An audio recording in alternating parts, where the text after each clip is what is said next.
gracias, Manuel Valls, no solamente por estar aquí, en esta facultad, y venir, en este caso, desde Barcelona, sino, si se me permite, por venir desde Francia.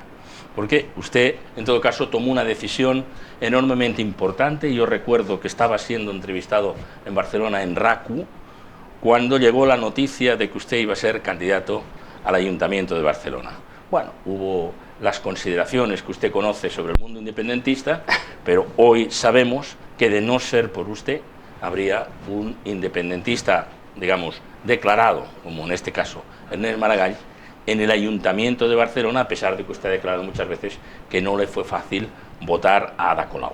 Yo, ante todo, quería preguntarle a Manuel Valls si el hecho de los acontecimientos de hoy, dos sentencias judiciales que se han referido, por tanto, la del Tribunal Europeo y la del Tribunal Superior de Justicia de Cataluña, sobre esta inhabilitación de 18 meses al presidente Torra, ¿cambia en algo su discurso o realmente las cosas están como antes? ¿Cómo lo analiza usted?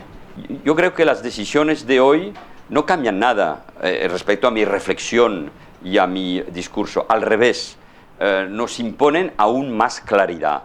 Lo que está pasando, yo no comento las decisiones de justicia, ¿no? Tienen consecuencias jurídicas, políticas, pero como soy un ex primer ministro, creo que hay mucha gente que va a comentarlo, las decisiones de hoy, los periodistas, los profesores de derecho, los abogados, toda la clase política. Pero yo tengo que respetar más que otra persona la separación de poderes, pero tiene consecuencias políticas, y las consecuencias políticas que va a dar más fuerza aún al discurso independentista y a la pugna, a la batalla entre los dos partidos independentistas catalanes. Y eso creo que la principal consecuencia es que, para decirlo de forma muy rotunda, es que obliga más que nunca, primero al PSOE, al presidente Sánchez, a abandonar esa idea de un pacto con Esquerra, porque es un pacto que se está preparando, y obliga a los partidos constitucionalistas a olvidar los intereses del partido para referirse solo a los intereses de España y de los españoles. ¿Por qué es tan difícil en España pactar, dado además que tenemos un sistema en el que aquí no se elige directamente al presidente, como en el caso de Francia, incluso con segunda vuelta? Son los partidos parlamentarios los que tienen que llegar a acuerdos. Si se niegan a llegar a acuerdos, estamos en el bloqueo.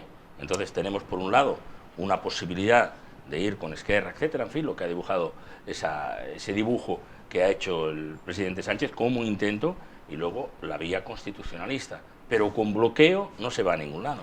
Dos reflexiones previas. La primera es que a veces se dice: en España no somos capaces de pactar, cuando en Francia sí se pacta. No, en Francia no se pacta, porque el sistema electoral tampoco permite pactos en general entre la izquierda y la derecha, pero se pacta en cada bloque. Ahora, las cosas han cambiado mucho después del hundimiento del Partido Socialista en el 2017 y la elección de Macron, que de cierta forma ha pactado él mismo con la izquierda, o con parte de la izquierda, o con pacto de la derecha. Y la segunda reflexión es más grave, ¿no? Es que creo que en el mundo, en las democracias occidentales o industriales, hay una crisis profunda, por muchas razones, ya hablaremos de eso, de la democracia liberal y representativa.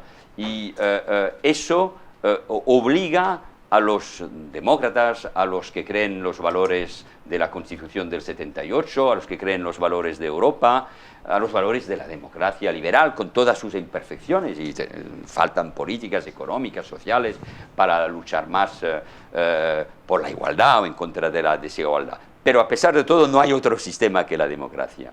Y tenemos que defender esa democracia y la unidad de los Estados-naciones. Y creo que estamos aquí en un momento importantísimo y histórico, y donde Pedro Sánchez, Pablo Casado, Inés Arrimadas tienen no su destino en mano, eso pasamos nosotros, pero tienen el destino de España en sus manos y las consecuencias para el resto de Europa. Mire, yo miraba la ponencia del Congreso de Esquerra Republicana este fin de semana, pide muchas cosas, un referéndum pactado o no, volver al 1 de octubre si no hay pacto con el Estado, un referéndum de autodeterminación, quieren muchas cosas, pero quieren otra cosa, que es la secesión de Baleares, de Valencia y, lo digo, del sur de Francia, para unificar los países catalanes y para unificar el pueblo catalano o la nación catalana.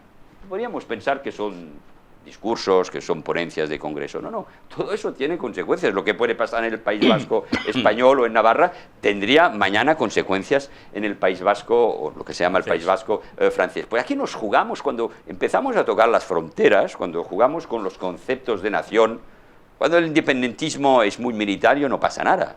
Pero cuando representa un 45, 46, 47%, por ejemplo, de la ciudad catalana, eso... Bueno, yo recordaba en mis primeros discursos en Cataluña, que aún no sabía que iba a cambiar de vida y volver a mi ciudad, recordaba la frase de Mitterrand en el Parlamento Europeo en su despedida, que decía: el nacionalismo es guerra.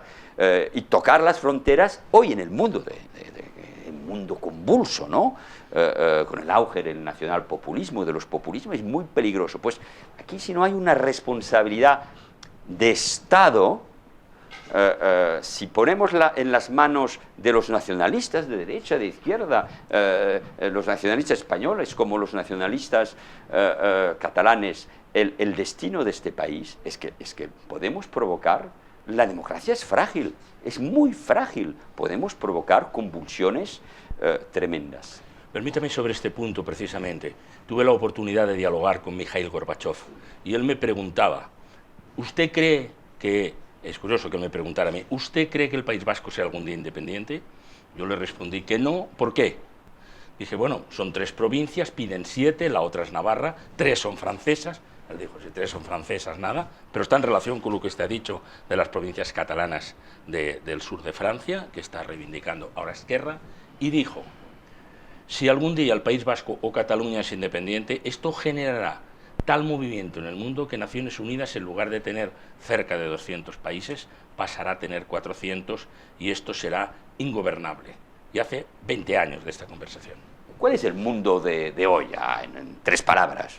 Son grandes potencias, ¿no? La potencia americana, por supuesto, países que entran ya desde hace mucho tiempo en la globalización, como India o Indonesia, Brasil, mañana Nigeria, y sobre todo con China, la gran potencia. Son grandes potencias, muchas de ellas, como China, sin democracia, con un sistema eficaz.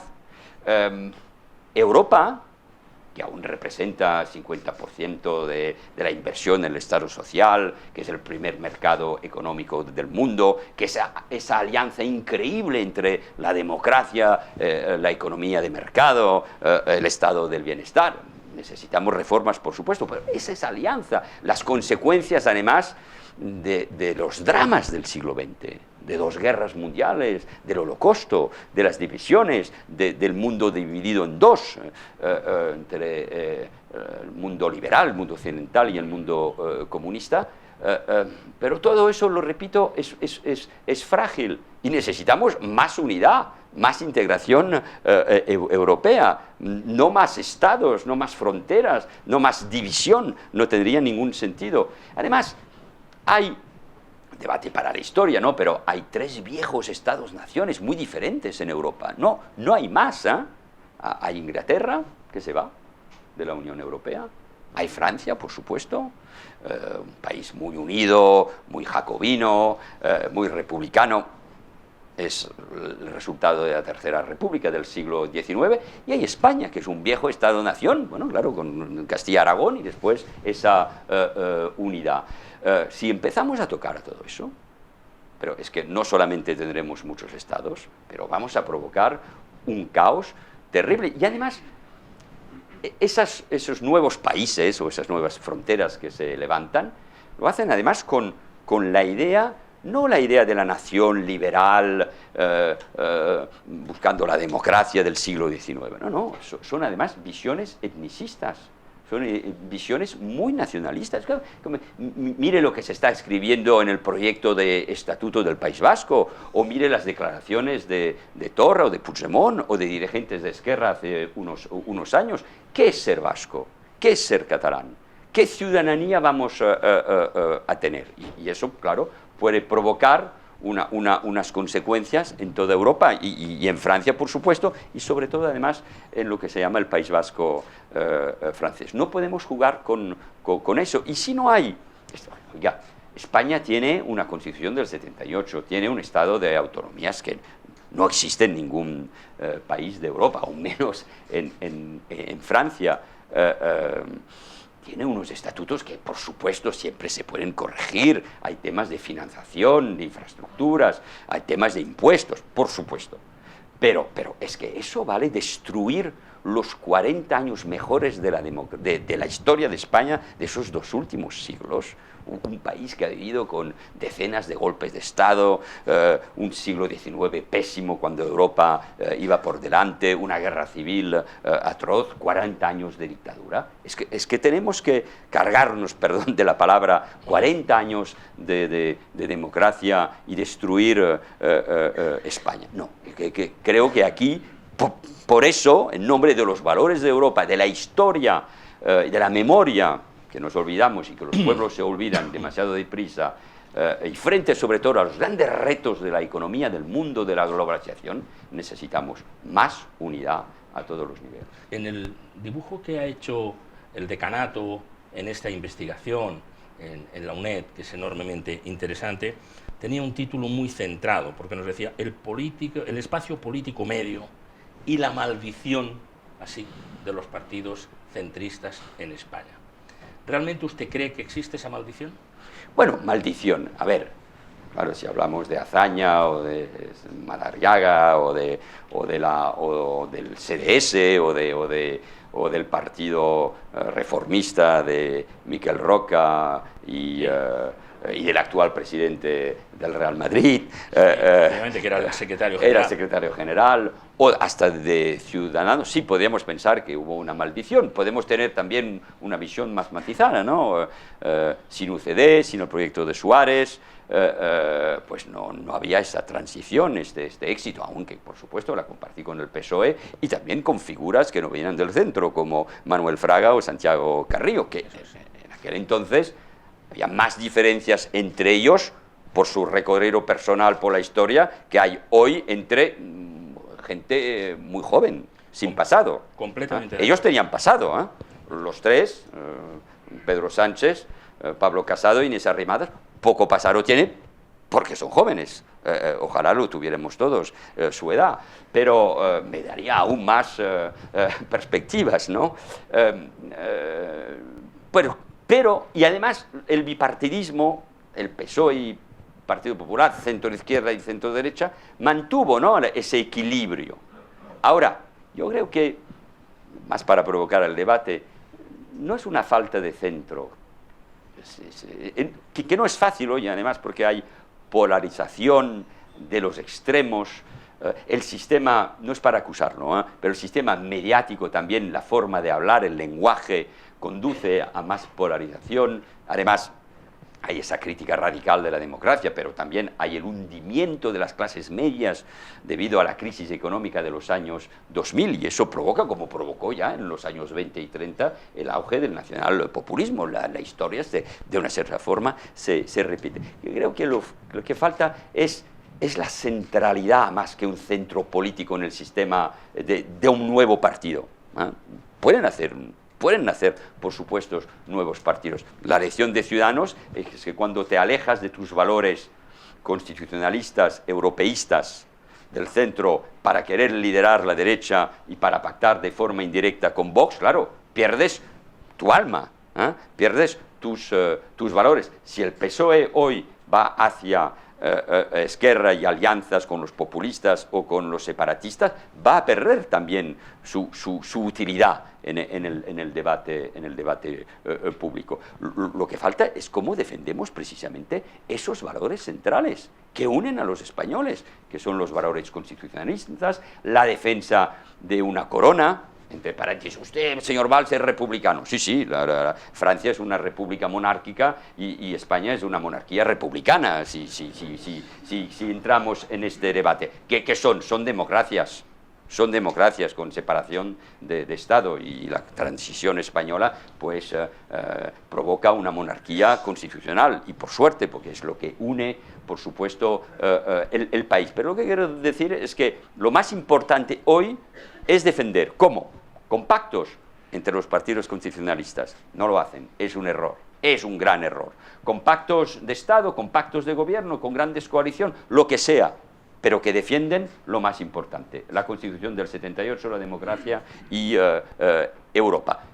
Si tenemos que crear nuevos espacios, nuevos partidos, pues hoy lo intentamos, un espacio, digamos, con Nicolás Redondo, que está con nosotros, con José Mari Mújica, con Francesc de Carreras, un nuevo espacio que no es un partido, pero un espacio intelectual, político, más bien de centro-izquierda, para defender eso. Lo planteé yo también en Barcelona. Es decir, que todos tenemos que hacer un esfuerzo, y en un momento u otro eso puede convertirse o no en partidos. Pero hoy la urgencia es que los partidos constitucionalistas, y sobre todo el PSOE y el PP, entienden que los intereses o los partidos y de sus dirigentes no son nada frente a los retos de España y los intereses de los españoles. Tengo la impresión de que había dos Suárez, el que hemos conocido de la transición y el que supo entender que era necesaria una fuerza de centro para poder entenderse con esos dos partidos, o bien con el Partido Popular o bien con el Partido Socialista, para evitar que quien estuviera en el gobierno quedara en manos de las fuerzas nacionalistas. Entonces no se planteaba independentistas, porque ahí empieza toda una sucesión de cesiones, concesiones, transferencias, y buena parte de los problemas que estamos viendo ahora. Pero ¿cómo se pudo traspasar estas competencias? ¿Cómo se pudo dar el control de las carreteras? ¿Cómo se pudo dar la escuela, etcétera? Proceden de esa falta de un partido sobre el que apoyarse, porque el único que había en el arco parlamentario español era o la Convergencia de Pujol o el Partido Nacionalista Vasco, o los dos, para apoyar o a Felipe González en un momento determinado, si no tenía mayoría absoluta, o a José María Aznar. Esa visión le llevó a crear el CDS. Luego fue irrelevante por una razón muy fácil, porque las elecciones de 1989, todavía el partido, y en 1986 el Partido Socialista tuvo una mayoría muy suficiente, no lo necesitó, y le fallaron los números, y le falló después, desgraciadamente, la salud. Años después, creemos ver en la figura de Albert Rivera, salvando las distancias, que estaba construyendo ese espacio. Pero cuando llega el momento crítico, que sí le dan los números, y sí le da, aparentemente, claro, la salud, afortunadamente, no lo hace. ¿Qué ha pasado ahí? Usted lo sabe porque usted dialogaba con él. ¿Qué sucedió para que después del día 28 de abril, cuando la suma del Partido Socialista y de Ciudadanos daba una mayoría estable para constituir esa mayoría de centro-izquierda a la que usted hace referencia, él no lo acepta ni en un primer momento, ni en un segundo, ni en el último? ¿Qué sucedió ahí? Es la gran pregunta. ¿Usted lo sabe? Bueno, voy a tratar de contestarle de la forma más directa. Antes decir que tengo una gran admiración por la figura de Suárez, además con una historia muy particular, ¿no? Yo me acuerdo de muy joven del editorial de los editoriales del Figaro y de Le Monde en Francia, diciendo qué error del rey, este rey joven, porque no ha ido a buscar un Manuel Fraga con toda su experiencia. Fue un acierto escoger Suárez, y la biografía matizada según las ediciones de Gregorio Morán, o el libro increíble de Javier Cercas sobre el golpe de Estado de Tejero, pero hablando de esos tres personajes tan importantes que son Gutiérrez Mellado, Carrillo, por supuesto, y Suárez. Tenemos que recordar que a veces un hombre, pues, una mujer, pero un hombre como Suárez puede cambiar las cosas, puede apostar, y a pesar del pasado, pues entender que España entraba en un nuevo siglo. Rivera, bueno, eso es para los estudiantes, ¿no? Un caso único, cómo destruir en 6 meses un partido que lo tenía todo en sus manos. De una cierta forma, el destino de un partido, lo decía hace un momento, o de un responsable político, no es muy importante, ¿no? Pasamos todos. Pero es que el problema es que eso ha tenido consecuencias. Estamos hablando de eso, ¿no? Lo hemos vivido sobre la vida política y la historia española. Podríamos tener, desde este verano, una coalición o un gobierno o un pacto directo o indirecto entre el PSOE y Ciudadanos. Era posible, además hubo ya un abrazo, no el mismo de hace unas semanas, pero el pacto del abrazo entre... sí, con medidas concretas entre del gobierno. Sánchez y Rivera, exactamente, y con medidas concretas, porque ya no se habla de los temas importantes, no se habla de educación, no se habla de economía. Y por eso, y por lo que acaba de decir, yo no voy a juzgar ni González ni Aznar en sus pactos con Convergencia o con el PNV, sobre todo con Convergencia, el pacto del Majestic y las transferencias en el tema de la educación o de la seguridad. Ahora, cuando vamos a leer, yo os lo aconsejo, podéis comprar el libro que publiqué hace un año, Vuelvo a Barcelona, muy interesante por supuesto, pero sobre todo porque publico la carta de Taradellas al director de la Vanguardia en el 81, describiendo ya toda la estrategia de Pujol y del famoso Plan 2000, que nos lleva hoy. Claro, ha habido muchos acontecimientos, no sé si lo habían pensado así, por supuesto no, ha pasado la crisis económica, la traición de Mas, la corrupción de Convergencia y Unión, todo eso explica mucho de lo que está pasando. Pero lo que es verdad es que hay un régimen, entre comillas, un adoctrinamiento a través de la televisión, pero sobre todo de la educación, que nos lleva a eso. ¿Y por qué es muy grave lo que pasa? Es que además el constitucionalismo, y en eso Rivera tiene una gran responsabilidad, tenía y tiene siempre que pensar la estrategia dentro de 15 años. Es que si se pacta con Esquerra, si no se actúa además, es que las consecuencias demográficas, lo que está pasando en España, la educación, TV3, los medios públicos y privados, el dinero potentísimo del independentismo, pues dentro de 15 años habrá una mayoría para el independentismo. Van a desconectar de una forma u otra los catalanes con el resto de España y será muy difícil, sobre todo en ese paisaje europeo del que hemos hablado. Aquí está la gran responsabilidad. Porque yo creo que la moción de censura del junio del 2018 cambió, claro, mucho las cosas y las perspectivas para Albert Rivera y cambió su estrategia y quiso liderar, eso, claro, yo no estaba en Ciudadanos, pero quiso liderar la derecha. Bueno, ¿por qué no? Pero ya era complicado. Y las elecciones andaluzas, yo hago una entrevista en El País un mes antes de las elecciones andaluzas, diciendo, cuidado con Vox, hablando de un cordón sanitario, no con el electorado, que respeto, por supuesto, pero con las ideas, que había dicho aquí en Madrid los amigos, pero Manuel, que Vox no es Le Pen, te equivocas, no conoces nada. No es Le Pen, ni franquismo, el tema no es nacionalpopulismo, y ya veráis que no es una escisión del PP, no son los primos que van a volver a la familia, es un partido que quiere comerse a toda la derecha, española, como lo ha hecho la extrema derecha francesa y como lo ha hecho Salvini en Italia. Nada más, nada más. Y si tú quieres liderar la derecha o las derechas, claro, pierdes tus fundamentos, que es ser un partido de centro, liberal, europeísta, y ser el partido bisagra y que ayude a que el país no esté en las manos de los independentistas. Y claro, ahora es too late, ¿no? Too late cuando Rivera, al empezar la campaña, hace la propuesta de ayudar, pero el electorado le dice, oiga, Albert, demasiado tarde, ¿y por qué no lo hacías antes, cuando podías hacerlo? Y yo saludo los intentos de Inés Arrimadas. Hoy tiene un acto hoy en Madrid este fin de tarde, pero claro, con 10 diputados no es lo mismo, porque además no suman, si no tienen que votar a favor de un gobierno apoyado por Podemos, con otros partidos, con el PNU. Claro, no es fácil, no es fácil, y por eso tiene que entrar en el juego, tendría que entrar, más bien dicho, Pablo Casado y el PP. Pero qué error estratégico, y ya está rompiendo conmigo, pero eso es muy personal, ¿no? Porque yo no quise que Barcelona tenga un alcalde independentista. ¿Y qué alcalde independentista con Ernest Maragall? Imagínese Torra de un lado de la Plaza Sant Jaume y del otro Ernest Maragall. Yo lo digo, ya tenemos suficientemente de problemas, ¿no?, en Cataluña, para que Barcelona, la joya de la corona de Aragón,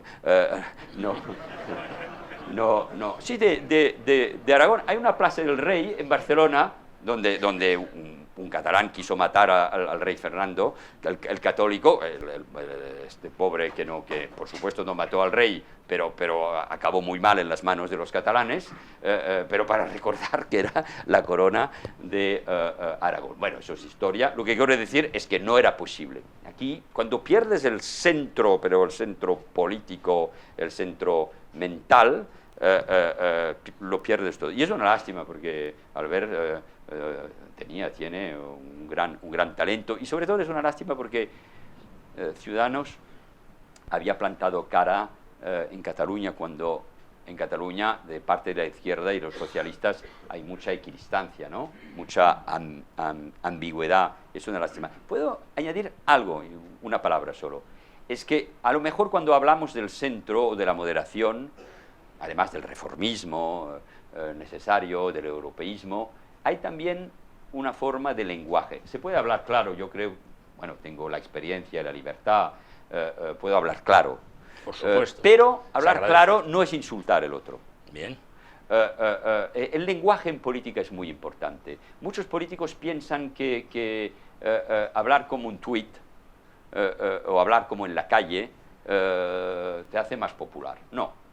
El político es su responsabilidad, ¿no?, como un profesor, tenemos todo, como un periodista, todos tenemos representamos algo. Sí. Y en la sociedad, si tú eres un moderado, un centrista, y que hablas de banda, de sanchismo todo el día, hay un momento te pierdes, ¿no? Es el lenguaje de los otros. Puedes hablar claro, hacerte entender, tener propuestas contundentes, entrar en el debate, decir las cosas claramente. Los digo, yo vengo de la socialdemocracia y digo a Pedro Sánchez: para lo que estás haciendo, es un error estratégico para ti, para el socialismo español y europeo y para España. Pero se puede decir las cosas de forma, a lo mejor soy de la vieja escuela, un poco con educación, ¿no? Pero estamos completamente de acuerdo que las palabras son muchas veces la antesala de ese tipo de violencia verbal que nos conduce a situaciones en las que cualquier tipo de acuerdo, y es lo que estamos buscando, cualquier tipo de pacto, se hace muy difícil. Mire, hay personas en España que creen que todo es un problema de juventud. Me lo planteaban en un coloquio hace poco y decían: no, es que son todos muy jóvenes, así abrimos el foco. No solo Albert Rivera, va por Pedro Sánchez, que lo ha citado usted, va por Pablo Casado, va por Pablo Iglesias y seguramente por otros. Yo les dije: miren, los datos son que Felipe González fue presidente del gobierno con 40 años, Aznar con 42, Adolfo Suárez con 44, que es más o menos las edades de los que están ahí. Por tanto, no es un problema de edad. Será un problema de madurez, será un problema de sentido del Estado, será un problema de sentido histórico. No es ese factor humano un problema en absoluto de edad. ¿Está de acuerdo? Estoy totalmente de acuerdo. El presidente de la República Francesa es muy joven. Obama y Clinton o Tony Blair o David Cameron, bueno, mal ejemplo, este último, pero eran muy jóvenes, es decir, que no, y Alejandro el Grande era muy joven. No es un problema de edad, por supuesto, es un problema de madurez, a veces también de visitar o revisitar el pasado. En eso las viejas formaciones políticas, los viejos partidos pueden ayudar. Yo he sido miembro del Partido Socialista Francés durante 38 años, ha sido parte de mi vida, y cuando me fui del Partido Socialista en el 2017 es que pensaba que se estaba acabando, y cuando gente muy importante como el alcalde de Lyon, Gérard Collomb, como el actual ministro de Asuntos Exteriores francés, Jean-Yves Le Drian, viejos socialistas se fueron, es que la cosa estaba muerta, estaba acabada. Pero al mismo tiempo vivir en un partido tiene sus problemas,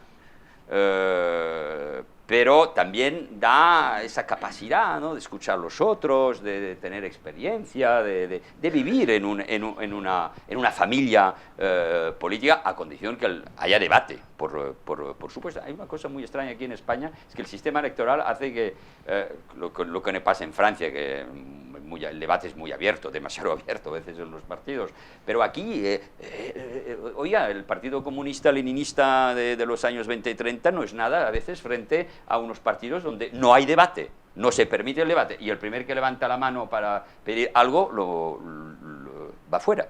Es un problema, ¿no?, cuando hay tanta democracia y tanto debate en la sociedad. Pero, por supuesto, es un tema más de madurez, de sentido del Estado, de altura mire, bueno, ya empiezo a decir con mi edad, pues más la experiencia, más la edad. No, me recuerdo que hace 30 años pedía el contrario, ¿no?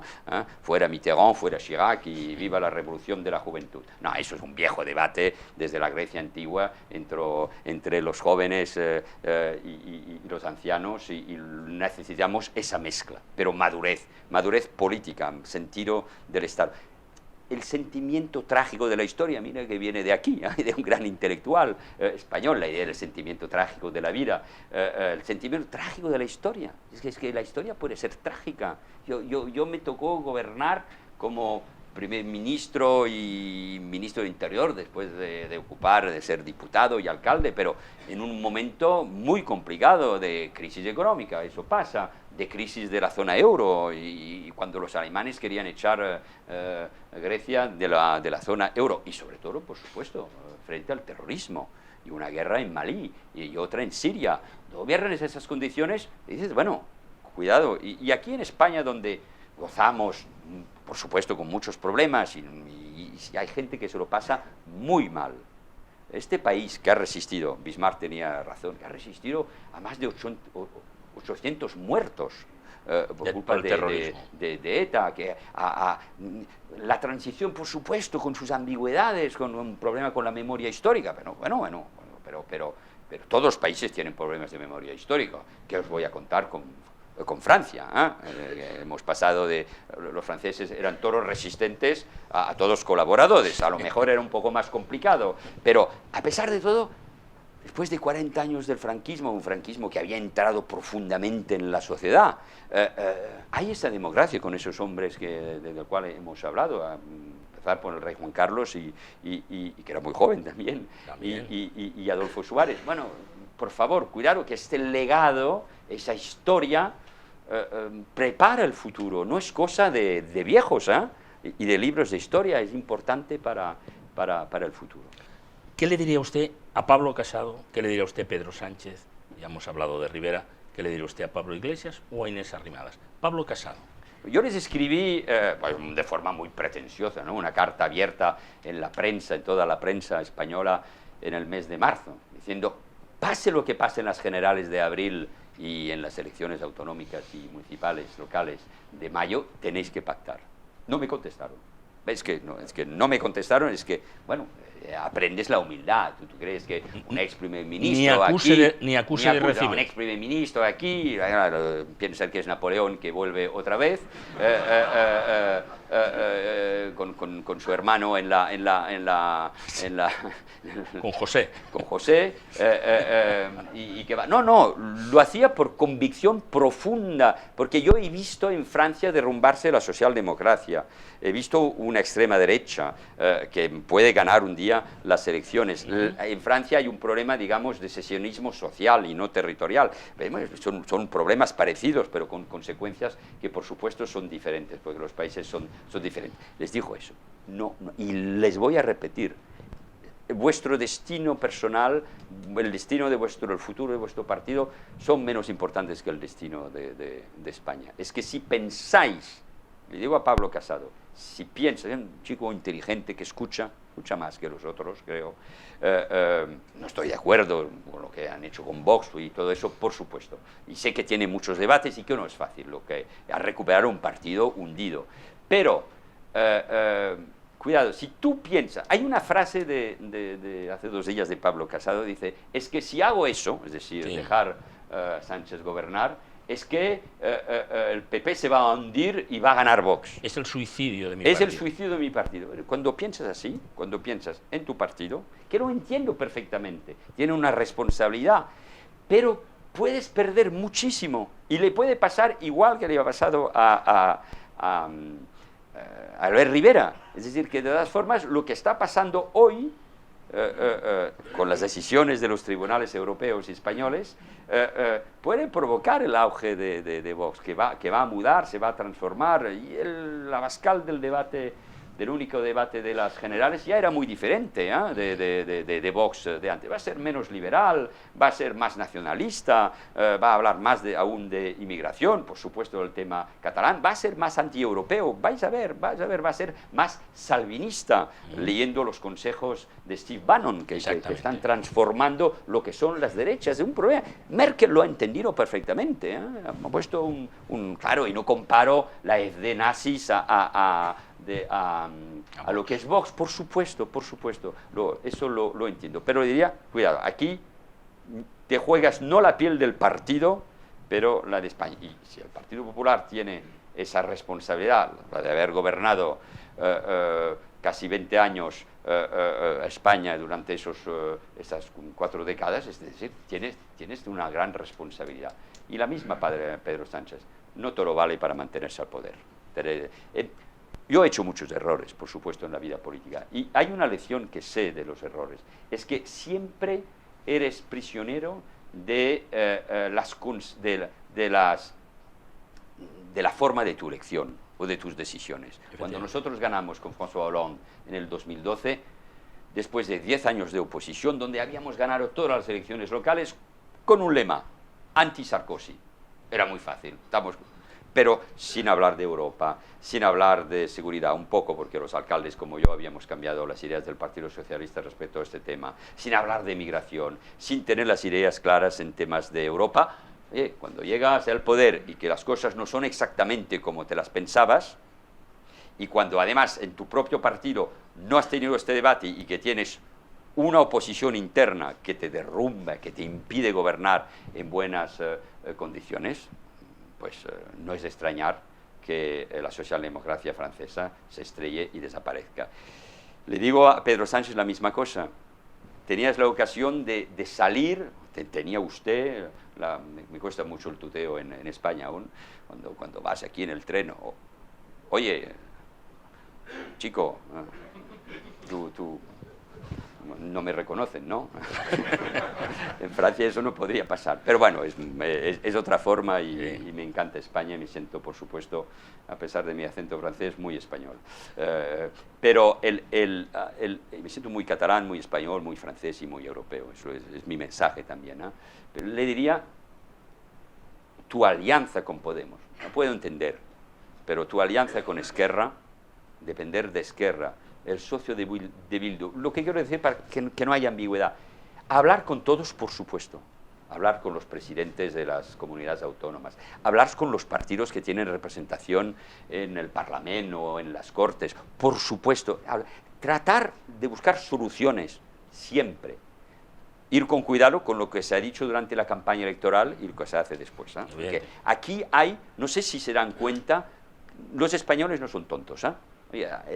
Alguien que te dice que no va a dormir porque piensa que Podemos no va a respetar todos los principios democráticos y gobiernas con él 2 días después de las elecciones, cuidado, eso puede, en las encuestas hay un tema que importante, es que los españoles piensan que el primer problema en España son los políticos. Cuidado con eso, cuidado con eso.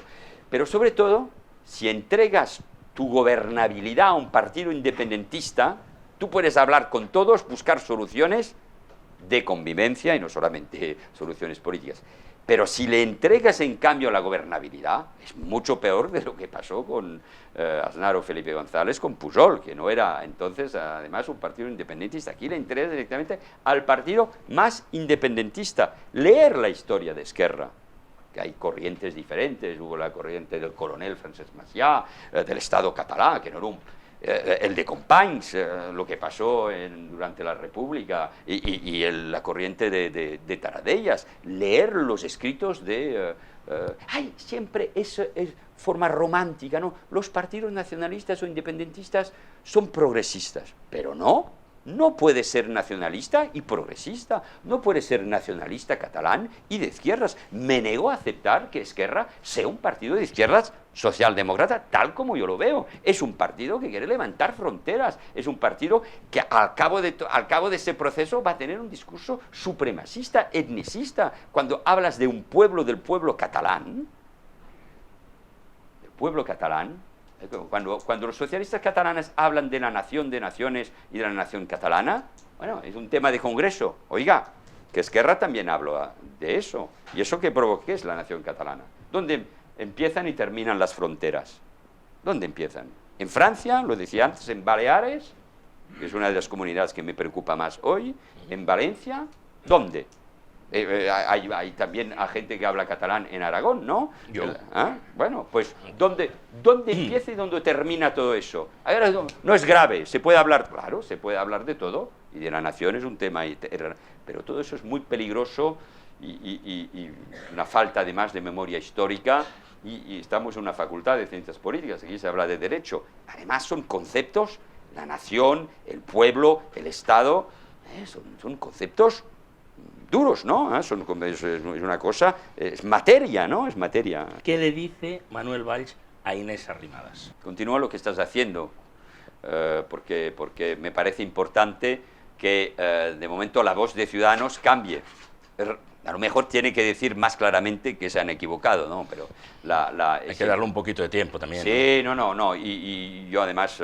tiene un congreso. Le tengo gran cariño personal, pero le tengo sobre todo gran respeto político, porque aguantó en ese otoño del 2017. Yo venía mucho, pero no vivía ahí, pero lo veo, la gente que vivía en Barcelona estaba espantadísima, no sabía lo que podía pasar.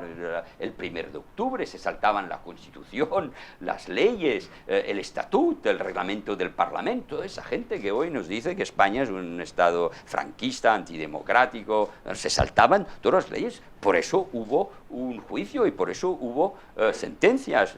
Pase lo que pase, hubo una condena clara, ¿no? Me parece, del Supremo. Bueno, pero frente a eso, y creo que Inés tiene ese valor, lo que pasa es que de una forma u otra tenemos que hablar los unos y los otros para reconquistar el corazón, el alma de todos los que piensan que necesitamos un gran espacio central, y en eso sí estoy yo. Seré activo, no solo en Cataluña, seré activo a nivel estatal, porque pienso que de momento mi experiencia, mi discurso claro, lo que he hecho en Barcelona puede servir, puede ser útil.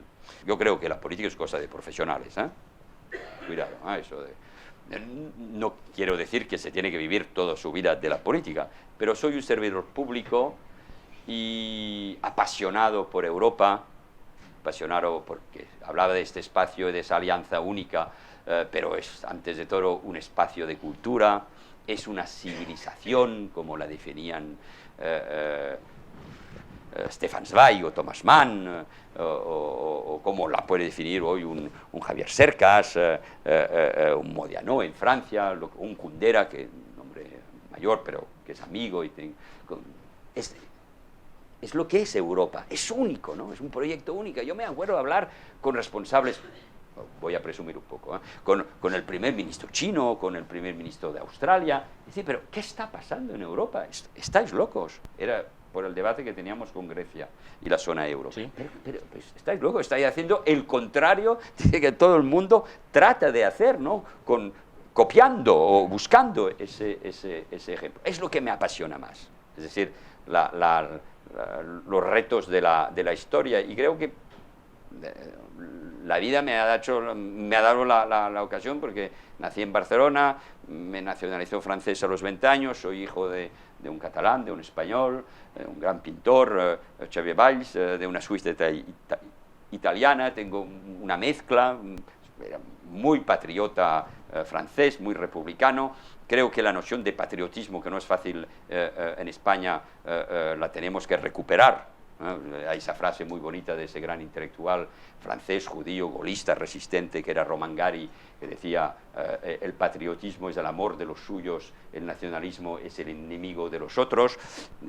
Me gusta a veces más las novelas y los escritores que los que escriben historia, pero aunque he hecho estudios de historia, pero es eso. Y cuando hablo a mí mismo, me dice, oye, hasta tú tienes la fuerza, la energía para convencer y piensas que puedes ser útil.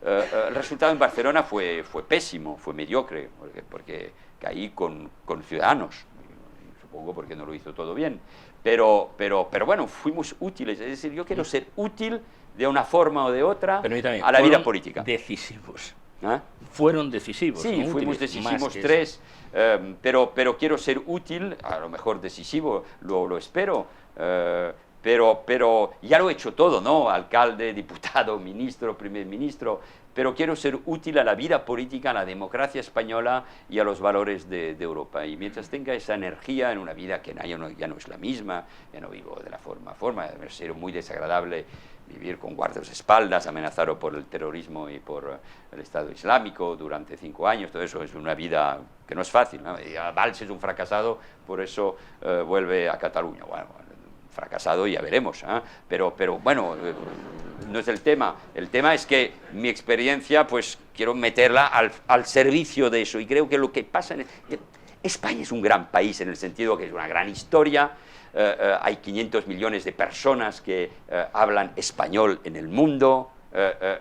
Mañana habrá un presidente latinoamericano o latino un día en Estados Unidos, por esa razón. Es un país de cultura, la gente quiere España, hay marcas como Madrid y Barcelona que todo el mundo conoce. Bueno, ayer el Madrid y el Barça jugaban, fue un pésimo partido, sobre todo para el Barça, y había sobre todo acontecimientos que nos daban a todos mucha tristeza a los catalanes, pero es un país que tenemos que defender, donde además la esperanza de la vida es única, la gente quiere venir. Oiga, yo quiero defender este país, y defendiendo España, defiendo a Europa y a lo que he hecho durante mi vida política. Y el lema, que podría ser el lema de mi campaña electoral para ser un día presidente de España, es cruzar una frontera es ganar. Pues vamos a hacerlo.